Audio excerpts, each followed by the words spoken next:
नमस्कार दोस्त। मैं आपका ज्योतिष मित्र ओम बाबू शर्मा आपको लेकर चलते हैं। अप्रैल 2026 कैसा रहने वाला है आपके लिए। तो ये जो वीडियो हम बनाने जा रहे हैं ये मकर राशि और मकर लग्न वालों के लिए है, जिनकी कुंडली के पहले घर में 10 का अंक लिखा हो या फिर जिनके चंद्रमा 10 के अंक पर बैठे हो। ऐसे लोग मकर राशि या मकर लग्न वाले कहलाते हैं। इसमें 3 नक्षत्रों का समावेश होता है दोस्तों। इसमें सूर्य का उत्तराषाढ़ा नक्षत्र, चंद्रमा का श्रवण नक्षत्र और मंगल का धनिष्ठा नक्षत्र।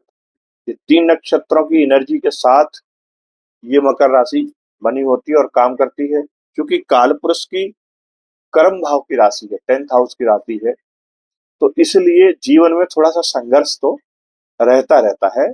लेकिन मकर राशि के जो जातक हैं या मकर लग्न के जातक हैं, ये जीवन में हार नहीं मानते। ये बहुत जुझारू किस्म के लोग होते हैं और शायद इसीलिए, क्योंकि ये शनि की राशि है, 10th हाउस की राशि है, इसीलिए इसमें सूर्य, चंद्रमा और मंगल तीनों नक्षत्र की एनर्जी डाली हुई है कि ये आदमी कभी जो है नर्वस ना हो।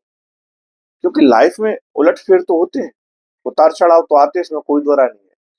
ये कुछ राशियां हैं, जैसे कन्या राशि है, क्योंकि छठवें घर में पड़ती है और छठवां घर है ही कंपटीशन का। मिथुन राशि है, पराक्रम भाव में 3rd हाउस में पड़ती है। तो 3rd हाउस किस चीज का है? कंपटीशन का है, पराक्रम का है, प्रतिस्पर्धा का है। तो 3rd हाउस मतलब मिथुन राशि वाले लोग, ये अपनी लाइफ में स्ट्रगल लेकर ही आए हैं। आप ये मान के चलिए, जो पूर्व जन्म के कर्मा थे, पूर्व जन्म के जो पेंडिंग और अधूरे ऋण रह गए, उस ऋण को चुकाने के लिए ये पुनर्जन्म इन लोगों का होता है। तो डरने या घबराने की जरूरत नहीं है दोस्तों। सफल भी वही होते हैं जो मेहनत करते हैं।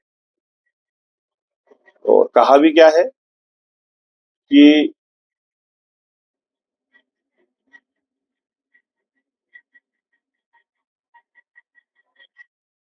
जो लोग कठिन परिश्रम करते हैं, मेहनत करते हैं और हिम्मत नहीं हारते, वही लोग सफल होते हैं।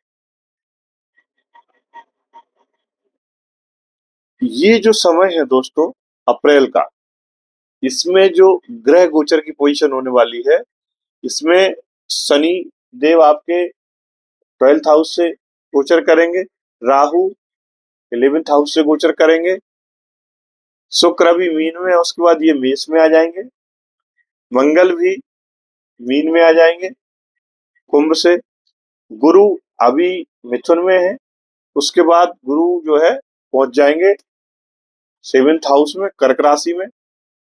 केतु महाराज का गोचर रहेगा 8th हाउस से, सिंह राशि में। और राहु तो बैठे ही है 2nd हाउस में, धन भाव में। तो जो ग्रह गोचर आपको मार्च में देखने को मिला, उससे जो आपको परिवर्तन इधर नजर आएगा अप्रैल में, वो सबसे बड़ा तो ये है कि जो सूर्यदेव है वो ग्रहण से बाहर हो गए। क्योंकि पहले वो राहु के साथ थे, तो कहीं ना कहीं ग्रहण में फंसे हुए थे। और सूर्य, आपको पता है कि सूर्य रिद्धि सिद्धि के कारक हैं, सम्मान, मान सम्मान, प्रतिष्ठा, शासन प्रशासन, इन सब चीजों के कारक हैं।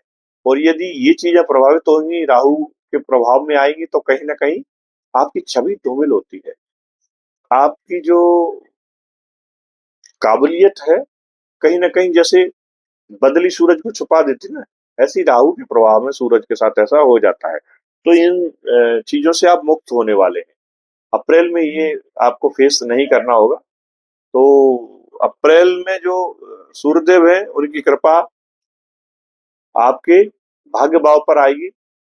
बैठेंगे 3rd हाउस में, तो देखेंगे सीधे सीधे कहाँ, आपके नवम भाव को, भाग्य भाव को। तो यहाँ से बहुत अच्छे रिजल्ट आपको देंगे। उसके बाद 15 तारीख के बाद, 15 अप्रैल के बाद आ जाएंगे मेष में।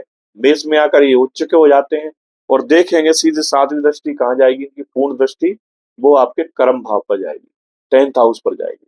तो 10th हाउस पर जब इनकी दृष्टि जाएगी, और देखिए गुरु की 5वीं दृष्टि पड़ी रही है, तो आपकी बल्ले बल्ले होना तय है। आपकी पद प्रतिष्ठा, पोजीशन, आपके जो इंक्रीमेंट लगना है, ये सब करा देंगे सूर्य। और सूर्य के साथ अन्य ग्रहों का भी कॉम्बिनेशन है, जैसे शनि भी बैठे हुए हैं, बुध भी है, अभी शुक्र भी है, बाद में शुक्र भी यहाँ पहुंचने वाले हैं आपके इसमें, मेष में। तो सूर्य और शुक्र यहाँ आ जाएंगे। शुक्र चूंकि यहाँ कारक होते हैं 4th हाउस में, तो आपका नया मकान बन सकता है, आप नई जगह नई फ्लैट में शिफ्ट हो सकते हैं, आप नई कार ला सकते हैं। तो कुल मिला के अप्रैल का महीना आपके लिए बहुत अच्छा साबित होने वाला है। केतु भी मघा नक्षत्र में पहुंच जाएंगे, आप मेरी मघा नक्षत्र की वीडियो देखना, केतु भी मघा नक्षत्र में पहुंच जाएंगे। तो ये भी चूंकि इनका अपना स्वयं का नक्षत्र है, पितरों का नक्षत्र है, तो पितरों की कृपा भी आपके ऊपर बरसेगी। और जब पितरों की कृपा बरसेगी तो दोस्तों गड़े धन आपको मिलेंगे। ये जो हाउस है ना, 8वां हाउस, ये आपका रहस्यों का हाउस है। गुप्त धन मिलता है आपको, वो ससुराल से मिल जाए, वो पैतृक संपत्ति से मिल जाए, किसी लॉटरी के माध्यम से मिल जाए, वो हमको शेयर मार्केट से मिल जाए, या कोई हमारी एफडी मैच्योर हो जाए, हमारा कोई इंश्योरेंस का पैसा आ जाए, कोई ऐसा डूबा हुआ पैसा हो, किसी को दे रखा है काफी समय से उधार है, वो नहीं आ रहा है, वो पैसा आपको मिल सकता है। तो इस प्रकार से कुल अप्रैल में आपके लिए ये एक अच्छी खुशखबरी है, एक अच्छे सिम्टम्स देखने को मिल रहे हैं कि आपके लिए अप्रैल का महीना निश्चित तौर से लाभदायक सिद्ध होने वाला है। चल और अचल दोनों तरह की संपत्तियों में ग्रोथ आपकी देखने को मिल रही है। आपके परिवार के हाउस में भी, परिवार में भी, आपके कुटुंब परिवार में भी कोई ना कोई अच्छा शुभ काम होगा, और आपके परिवार के सदस्यों में भी वृद्धि के योग दिखाई दे रहे हैं पितरों की कृपा से। और आपकी धन संपदा में भी ग्रोथ दिखाई दे रही है, बशर्ते कि ये सब पोजीशन में ठीक हो आपके हॉरोस्कोप में। और इसके लिए आपको थोड़ा सा अपना हॉरोस्कोप देखना होगा, क्योंकि ये कॉमन प्रेडिक्शन होते हैं गोचर के। तो या तो आप स्वयं देखे हो, यदि आपको देखना नहीं आता है तो किसी आपके नियर अबाउट जो अच्छे कोई ज्योतिषी हो उनसे आप कंसल्ट कर सकते हैं, या फिर हमको भी आप व्हाट्सएप पर, जो हमारा नंबर है, ये ओम एस्ट्रोबर्ड हमारा चैनल है, तो हमारा जो व्हाट्सएप नंबर है वो उसमें आप हमको डिटेल भेज सकते हैं अपनी, आपके जन्म का समय, जन्म की तारीख और जन्म का स्थान। तो उसकी एक निर्धारित शुल्क है, वो आपको पे करना होता है। उसके एवज में हम आपको पर्सनल कंसल्टेंसी भी प्रोवाइड कराते हैं, जिसमें आपके इन सभी गोचर के साथ साथ आपके हर हाउस की भाव की डिटेल जानकारी, आपकी दशा अंतरदशा महादशा की जानकारी आपको मिल जाती है। अभी देखो दोस्तों, अप्रैल में जैसे जो जो आप देख रहे हैं, जो नक्षत्र परिवर्तन हो रहे हैं, यदि किसी की दशा महादशा अंतरदशा में केतु महाराज हैं, तो आप ये मान के चलिए कि उसका स्थान परिवर्तन होगा होगा, उसके जॉब में चेंजेस होंगे होंगे, हो सकता है वो स्ट्रीम भी चेंज कर ले। मान लीजिए अभी किसी दूसरी लाइन में काम कर रहा है, अब किसी दूसरी लाइन में काम कर ले, और जो उसके मन को अच्छे लगने वाले काम है, जहां तक है, वो उसकी तरफ बढ़ेगा। ये भी चीजें आपको अप्रैल के महीने में देखने को मिलेंगी। आपका मन जहां लगता है, आपके मन को जहां खुशी मिलती है, संतुष्टि मिलती है, आप उधर की तरफ जाओगे। एक और चीज आपको देखने को मिलेगी इस गोचर में, कि जो पुराने कोई दोस्त आपके छूट गए थे, या कोई पुरानी चीजें आपसे छूट गई थी, या कोई ऐसी जगह जहां आप बहुत दिनों से नहीं गए हो, वहां भी आपकी यात्रा योग बनेंगे।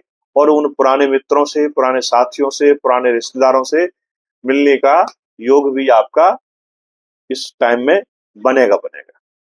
दोस्तों, यदि चैनल को आपने सब्सक्राइब नहीं किया हो, वीडियो को लाइक नहीं किया हो, लाइक जरूर करें। और नोट इसमें जो बेल आइकॉन का बटन होता है उसको जरूर दबाएं, जिससे कि आने वाली वीडियो की नोटिफिकेशन आप तक पहुंच सके और समय से आपको वीडियो देखने का मौका मिले। मित्रों, अप्रैल के महीने में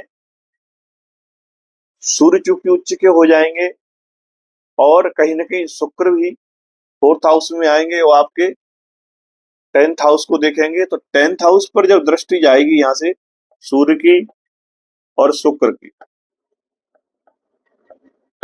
ये जब डायरेक्ट यहाँ दृष्टि डालेंगे तो आप ये तय मान के चलिए कि ये आपको हाईलाइट कर देंगे।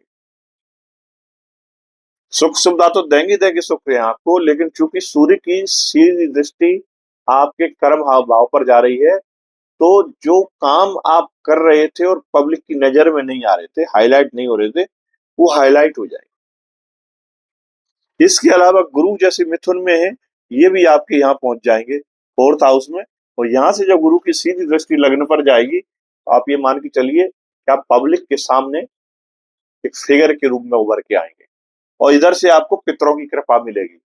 ये जो 5वां घर है, यहाँ केतु महाराज आपके विराजे हुए हैं, यहाँ से जब पितरों की कृपा मिलेगी आपको, तो देखिए 5वीं दृष्टि सीधी आपके 12th हाउस पर जाएगी, 7वीं आपकी यहाँ जाएगी, धन भाव पर जाएगी, और यहाँ से 9वीं दृष्टि यहाँ जाएगी आपके।